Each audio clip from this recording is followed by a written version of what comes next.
Ça peut passer si je ne bouge pas? Il faut que me dème.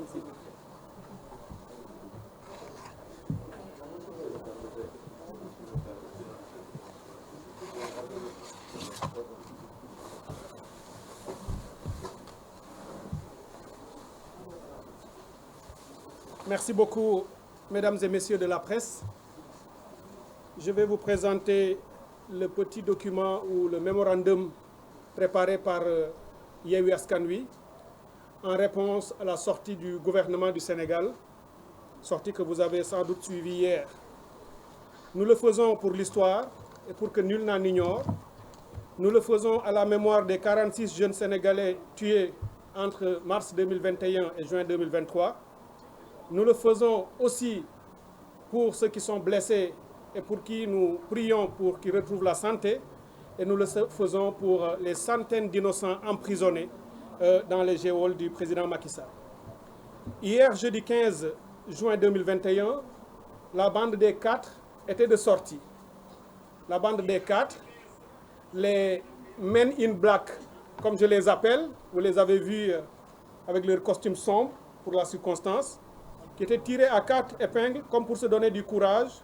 Et ils ont servi au peuple et à la communauté internationale un discours poussif, avec des arguments souvent tirés par les cheveux, visiblement gênés et parlant très fort, comme pour se donner justement beaucoup de courage, parce qu'on le sait, ils sont pour la plupart hantés par la mort de tous ces jeunes Sénégalais tombés entre 2021 et 2023. Des jeunes qui ont été fauchés à la fleur de l'âge, du fait de l'irresponsabilité de ce gouvernement, qui, aveuglé par sa soif de pouvoir et son désir de détruire politiquement, moralement et peut-être physiquement l'opposant Ousmane Sonko, a laissé naître et grandir un complot sordide et un dossier mortifère qui a aujourd'hui profondément déstabilisé le Sénégal. Nous voulons rendre gloire au peuple sénégalais, à ces jeunes, ces milliers de jeunes, voire millions de jeunes, sortis le drapeau à la main, souvent scandant l'hymne national pour faire face et sauver la démocratie du Sénégal, aujourd'hui malmenée par Macky Sall, la République du Sénégal privatisée par Macky Sall, et pour sauver l'état de droit qui aujourd'hui est détourné de ses fonctions régaliennes au profit d'un groupe au pouvoir. Nous commencerons, comme le gouvernement, comme leur sortie d'hier, à poser le contexte. Ce contexte, quel est-il, contrairement à ce qu'ils ont présenté eux? Nous revenons ou retournons en 2021 pour commencer par ce complot sordide, un complot d'État, conçu et exécuté sur 2 ans pour détruire Ousmane Sonko. Monsieur le Président Macky Sall, vous le savez, dès 2015, a sorti cette phrase devenue aujourd'hui comme une boutade qui est répétée partout: je réduirai l'opposition à sa plus simple expression. Il l'a dit lors d'une conférence de presse à Sokone. Et depuis lors, il ne s'est jamais gêné. Il n'a jamais reculé dans cette tentative et dans cette volonté d'attaquer l'opposition. On l'a vu, ce qu'il a fait à M. Karim Wade, qui a été emprisonné puis exilé. On l'a vu également avec M. Khalifa Sall, qui a été jugé, condamné et qui a été déchu de son mandat de député et même qui a perdu son poste de maire de la capitale. Et c'est la même méthode qu'il a utilisée contre beaucoup de candidats qui sont ici à la présidentielle de 2019, les empêchant d'être des candidats par le système du parrainage. Et c'est là qu'il a essayé de continuer avec Ousmane Sonko, profitant de Covid-19, pendant qu'il restreignait les libertés, pendant qu'il augmentait ses pouvoirs pour réprimer le peuple. Il a profité également pour laisser passer ce dossier politico-judiciaire afin d'utiliser Ousmane Sonko. Le premier drame de ce dossier, c'est d'avoir instrumentalisé malheureusement la femme, le corps de la femme, pour des raisons politiques. Malheur pathétique pour un pays comme le Sénégal qui se disait démocratique avant. Le premier élément que nous voyons dans ce contexte, c'est l'instrumentalisation de la justice et la violation de tous les droits d'Ousmane Sonko. Ousmane Sonko n'a jamais été traité depuis le début comme un citoyen jouissant et bénéficiant de tous les droits constitutionnels comme n'importe quel autre. Dès le début, il a été agressé.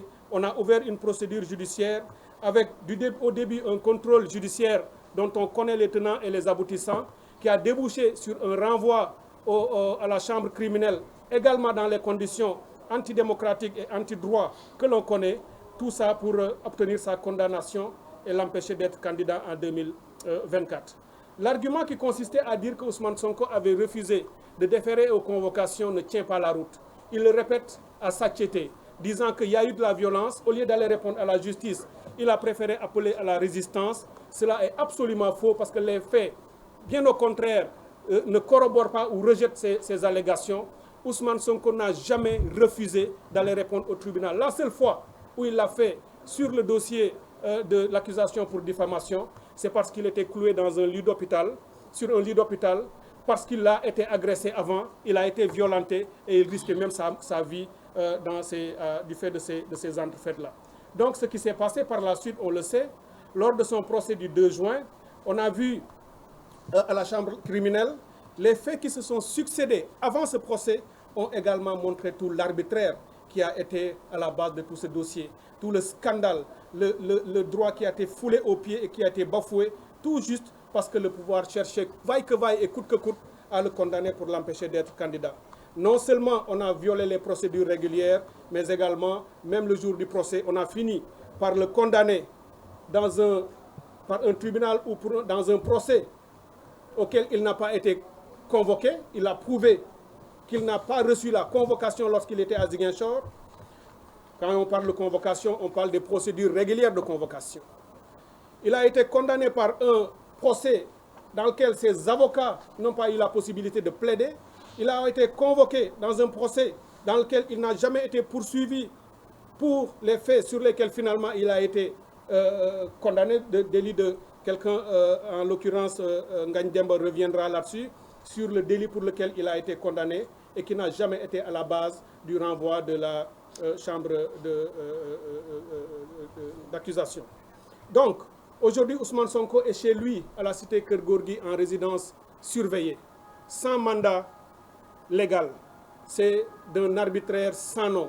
Et c'est ce qui se passe aujourd'hui au Sénégal. Et tout cela par la volonté d'un seul homme, M. le Président Macky Sall, qui décide que Ousmane Sonko et sa famille doivent rester enfermés dans ce quartier. Ils ont eu recours aux milices, aux forces occultes et au banditisme d'État.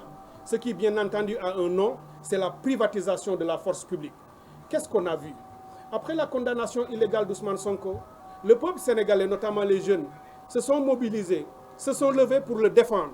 Et on a sorti une force inouïe contre ce peuple. Et ce qu'on a tous constaté de nos propres yeux, à l'intérieur du pays comme à l'international, c'est qu'on a vu sortir les milices, les nervis du pouvoir, qui ont été armés et transportés par des véhicules qui étaient stationnés devant leur siège. Et tout le monde l'a vu. Et on a vu marcher aux côtés des forces de l'ordre ces nervis armés par le pouvoir et qui ont justement commis des exactions sur la population civile désarmée. Et c'est cela la seule vérité. Malgré les fanfaronnades de la bande des quatre, les Men in Black, ça reste constant que ces gens-là ont agi au vu et au su des forces de l'ordre et de sécurité qui n'ont pas agi pour les neutraliser afin qu'ils ne commettent pas leur forfait sur la population civile. Nous avons également eu droit à un discours mensonger sur la déstabilisation extérieure du Sénégal par des forces qui viendraient de l'extérieur. On a voulu faire croire que ceux qui manifestaient dans la rue n'étaient pas des Sénégalais, c'était des forces occultes qui seraient venues de l'extérieur. Et ce discours est dangereux. Il est dangereux parce qu'aujourd'hui, on arrête des jeunes, notamment beaucoup qui sont venus de la Casamance, pour manifester à Dakar, étant Sénégalais et ayant le droit d'aller où ils veulent dans leur pays pour manifester.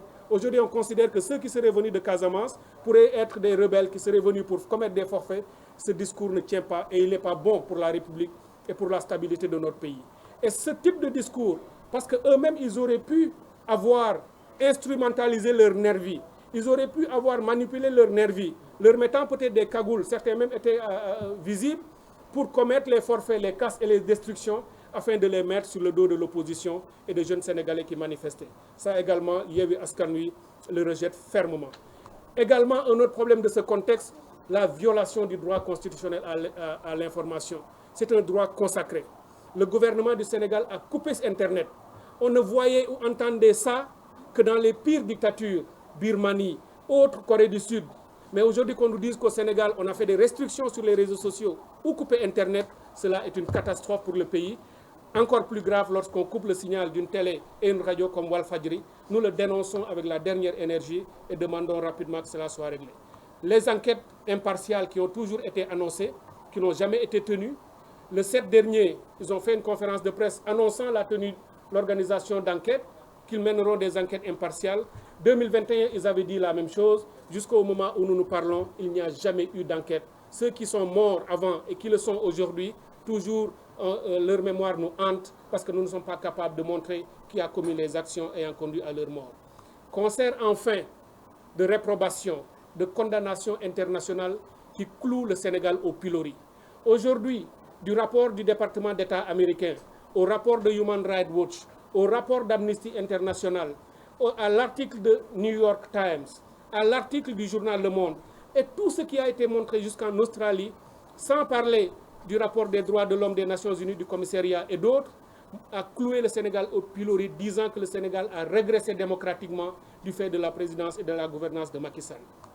En conclusion, nous voulons rappeler à ce gouvernement qui, dans sa sortie, disait que le gouvernement ne ménagera aucun effort pour assurer la sécurité des Sénégalais et assurer la paix. Nous leur disons que la meilleure façon d'assurer la paix, de protéger la nation, la République et la démocratie, c'est pour eux d'agir dans le cadre strict de la Constitution et des lois. Parce que s'ils ne le font pas, c'est eux qui créent les germes de la violence et de la destruction. Donc, Macky Sall et son gouvernement sont les seuls et uniques responsables de ce qui s'est passé de 2021 à maintenant, et de cela qu'ils répondront devant les juridictions nationales et internationales demain, après-demain ou plus tard, mais un jour viendra où ils rendront compte. Merci beaucoup. Merci, Dr Cheikh Tidiane Dièye.